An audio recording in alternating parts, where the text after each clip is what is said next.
முந்திரி உற்பத்தி மற்றும் அதன் தொழிலாளர் நலனுக்காக தமிழ்நாடு முந்திரி வாரியம் அமைக்கப்படும் என அறிவிப்பு. தமிழகத்தில் முந்திரி உற்பத்தியை அதிகரித்து அதன் தொழிலை மேம்படுத்த தமிழ்நாடு முந்திரி வாரியம் அமைக்கப்படுவதாக அமைச்சர் எம்.ஆர்.கே. பன்னீர்செல்வம் தெரிவித்துள்ளார். இதுகுறித்து வேளாண் துறை அமைச்சர் எம்.ஆர்.கே. பன்னீர்செல்வம் வெளியிட்ட அறிக்கையில், முந்திரி உற்பத்தியை அதிகரிக்கவும், முந்திரி சால் தொழில் நிறுவனங்களுக்கு ஊக்கமளிக்கவும், முந்திரி தொழிலில் ஈடுபட்டுள்ள தொழிலாளர்களின் நலனுக்காகவும் ரூபாய் 10 கோடி மதிப்பில் தமிழ்நாட்டில் முந்திரி வாரியம் ஏற்படுத்தப்படும் என்று 2025 மற்றும் 26ஆம் ஆண்டுக்கான வேளாண்மை நிதிநிலை அறிக்கையில் அறிவிக்கப்பட்டுள்ளது.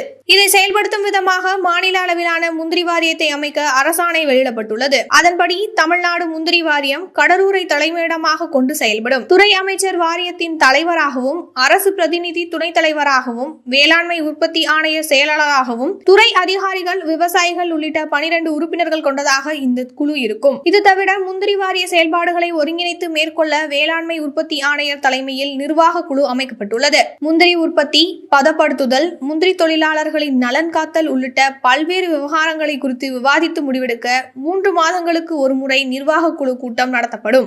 இதற்கிடையே தமிழகத்தில் முந்திரி உற்பத்தி, முந்திரி தொழிற்சாலைகளின் தேவையை முழுமையாக பூர்த்தி செய்ய இயலாத நிலையில் உள்ளதால் அதனால் ஆப்பிரிக்காவில் இருந்து முந்திரி கொட்டைகள் இறக்குமதி செய்யப்படுகிறது. இந்த நிலையை சீராக்கும் விதமாக முந்திரி உற்பத்தியில் தன்னிறைவு அடைவதை நோக்கமாக கொண்டு தமிழ்நாடு முந்திரி வாரியம் செயல்படும். இதன் மூலம் முந்திரி சாகுபடி, அறுவடை, மதிப்பு கூட்டுதல் தொடர்பாக புதிய வேலைவாய்ப்புகள் பெருகும். உழவர்களின் தேவைக்கேற்ப அதிக மகசூல் தரும் புதிய ரகங்கள், இயந்திர தொழில்நுட்பங்கள், பூச்சி, நோய் மேலாண்மை குறித்து ஆலோசனைகள் வழங்குதல், புதிய தொழில்நுட்பங்களை அறிமுகப்படுத்துதல், முந்திரி பதப்படுத்தும் நிலையம் அமைத்தல் தொடர்பாக நிதியுதவி மற்றும் திட்டங்கள் குறித்து ஆலோசனை வழங்குதல், முந்திரிக்கான சேமிப்பு வசதிகள், ஏற்றுமதியை ஊக்குவித்தல் போன்ற பல்வேறு பணிகளில் வாரியத்தில் மேற்கொள்ளப்படும். இதன் மூலம் முந்திரி தொழிலில் ஈடுபட்ட அனைவரும் பயன்பெறுவதுடன் முந்திரி தொழில் மேம்படுத்தப்படும் என்று அதில் கூறப்பட்டுள்ளது.